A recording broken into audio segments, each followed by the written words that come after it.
नमस्कार दोस्तों, मैं डॉक्टर स्वप्निल सागर जैन निरामय होम्योपैथी के अपने इस YouTube चैनल पर आप सभी का बहुत बहुत स्वागत करता हूं।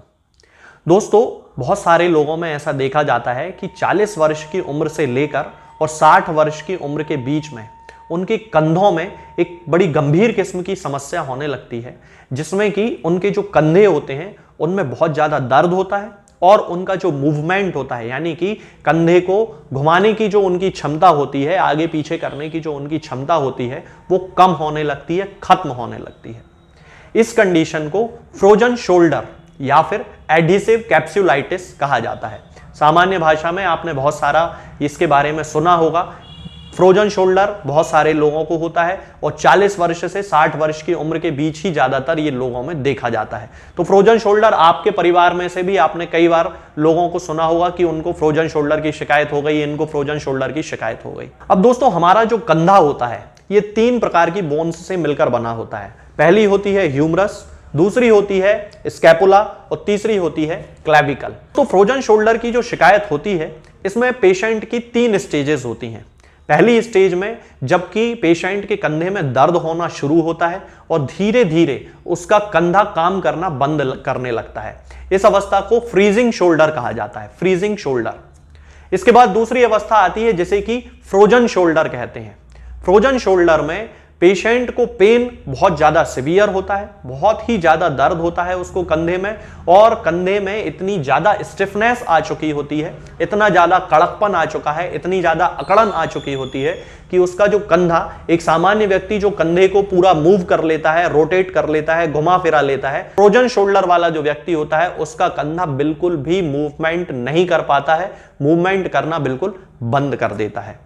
तब इस कंडीशन को ही फ्रोजन शोल्डर कहते हैं। और इसकी जो तीसरी अवस्था होती है, इस अवस्था में सामान्यतः व्यक्ति का जो दर्द है और जो अकड़न है वो धीरे धीरे खत्म होने लगती है। लेकिन ये तीसरी अवस्था दोस्तों 1 वर्ष से लेकर 3 वर्ष बाद ही आ पाती है। यानी कि फ्रोजन शोल्डर जब से शुरू हुआ है उससे 1 साल से 3 साल के बीच ही तीसरी स्टेज जो इसकी है वो आती है। अब ये जो 1 साल से 3 साल के बीच का जो समय है जिसमें कि बहुत ज्यादा दर्द होता है और अकड़न होती है, उस अवस्था में एलोपैथी में तो फिर इंट्रा आर्टिकुलेट स्टेरॉइड के इंजेक्शन लगा दिए जाते हैं या फिर कंटिन्यूअसली पेन किलर्स खाना पड़ता है। लेकिन होम्योपैथिक मेडिसिनल सिस्टम में बहुत अच्छी अच्छी दवाएं उपलब्ध हैं जो कि फ्रोजन शोल्डर को पूरी तरह से ठीक कर देती हैं और 2 से 3 महीने के समय में ही पूरी तरह दर्द भी खत्म हो जाता है और स्टिफनेस यानी कि जो अकड़न कंधे में आ चुकी होती है वो भी पूरी तरह से ठीक हो जाती है। तो दोस्तों, आज इस वीडियो में मैं होम्योपैथिक मेडिसिनल सिस्टम की 3 ऐसी दवाओं के बारे में आपसे बात करूंगा जो कि आपकी फ्रोजन शोल्डर को पूरी तरह से 2 से 3 महीने में ठीक कर देंगी, दर्द को भी और अकड़न को भी। इस कॉम्बिनेशन में दोस्तों सबसे पहली जो मेडिसिन होगी वो होगी आपकी सिम्फाइटम ऑफिसिनेल। होम्योपैथी में अगर आपने मेरे वीडियोस देखते रहते हो तो मैंने पहले भी बताया है कि सिम्फाइटम हड्डियों से रिलेटेड बीमारियों के लिए बहुत अच्छी दवा है। ये न केवल सूजन को खत्म करती है बल्कि हड्डियों की ग्रोथ को भी बढ़ाती है और हड्डी के जुड़ने की अवस्था जो रहती है उसको भी इंक्रीज करती है। यानी कि यदि किसी को फ्रैक्चर है तो सिम्फाइटम का उपयोग वो कर सकता है। आज इस कॉम्बिनेशन में आपको फ्रोजन शोल्डर के लिए सिम्फाइटम का जो उपयोग है वो 200 पोटेंसी में करना है। यानी कि सिम्फाइटम ऑफिसिनेल की 200 पोटेंसी आपको लेके आना है। इसकी 2 बूंद सुबह, 2 बूंद शाम को, आप चाहें तो सीधे जीभ पे भी रख के पी सकते हैं या फिर 1 चम्मच पानी में मिला के भी आप इसको पी सकते हैं। इसके बाद जो दूसरी मेडिसिन आती है दोस्तों वो है हाइपेरिकम परफोरेटम। होम्योपैथी में इस मेडिसिन का भी बहुत ज्यादा उपयोग फ्रोजन शोल्डर के केसेस में किया जाता है, खासतौर से तब जबकि कंधे में अकड़न के साथ हाथ में, जिस तरफ के हाथ में ये तकलीफ है, जिस तरफ के कंधे में ये तकलीफ है, उस कंधे में नम्बनेस या सुन्नपन आने की भी शिकायत होने लगे। खास तौर से उन केसेस में, नहीं तो जनरल तो सभी केसेस में इसका यूज फ्रोजन शोल्डर के केसेस में किया जाता है। हाइपेरिकम परफोरेटम की भी 200 पोटेंसी आपको लेके आना है और उसकी भी 2 बूंद सुबह, 2 बूंद शाम को खाली पेट पीना है। पानी में मिला के भी पी सकते हैं और सीधे जीभ पे रख के भी पीना चाहें तो वो भी आप कर सकते हैं। और तीसरी मेडिसिन होती है दोस्तों क्यूप्रम मेटालिकम। क्यूप्रम मेटालिकम भी होम्योपैथी में फ्रोजन शोल्डर के लिए लगभग एक स्पेसिफिक मेडिसिन मानी जाती है। तो क्यूप्रम मेटालिकम भी आपको 200 पोटेंसी में लेके आना है और इसकी भी 2 बूंद सुबह और 2 बूंद शाम को पानी में मिला के भी पी सकते हैं और सीधे जीभ पे रख के भी पी सकते हैं। इन तीनों दवाओं का उपयोग दोस्तों आपको कंटिन्यू 2 से 3 महीने तक करना है।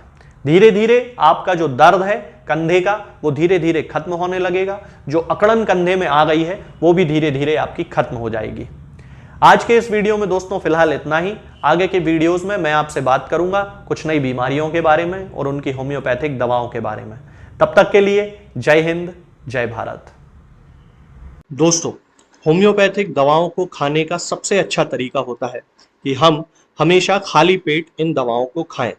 जिन दवाओं को दिन में केवल एक बार खाना है उन्हें सुबह खाली पेट खा लेना चाहिए। मुंह में अच्छे से कुल्ला करके, गार्गल्स करके मुंह को साफ कर लेना चाहिए और उसके बाद हमें होम्योपैथिक दवाई खा लेना चाहिए। जिन दवाओं को दिन में 2 बार या 3 बार या 4 बार खाना होता है, उन दवाओं को खाली पेट खाने का मतलब होता है कि हम उन दवाओं को खाने के लगभग आधे घंटे पहले या फिर 2 से ढाई घंटे बाद ही खाएं।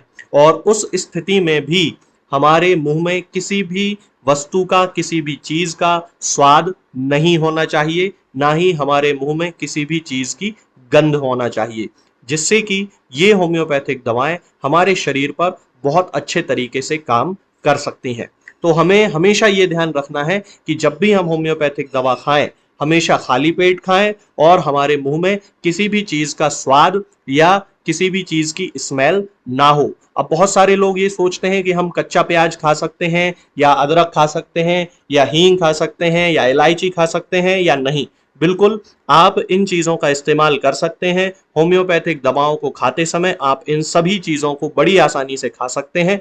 बस याद ये रखना है कि जब भी आप होम्योपैथिक दवा खाएं, इनमें से किसी भी वस्तु का, किसी भी चीज का स्वाद आपके मुंह में ना हो। यानी कि जब भी आप इन्हें खाएं तो इनके खाने से या तो आधे घंटे पहले होम्योपैथिक दवा खा लें या फिर इन्हें खाने के 2-ढाई घंटे बाद, जब कि आपने मुंह में अच्छे से कुल्ला कर लिया हो, अच्छे से गार्गल्स कर लिए हो, तब इन होम्योपैथिक दवाओं को खाएं। तो आपको हमेशा होम्योपैथी के सबसे अच्छे रिजल्ट देखने को मिलेंगे। लोग गलती यही कर देते हैं कि वो प्याज खाना छोड़ देते हैं, कच्चा प्याज, लहसुन, अदरक, हींग सब खाना छोड़ देते हैं, लेकिन फिर भी उनको मुंह में सफाई ना होने के कारण होम्योपैथिक दवाओं का अच्छा रिजल्ट देखने को नहीं मिलता है।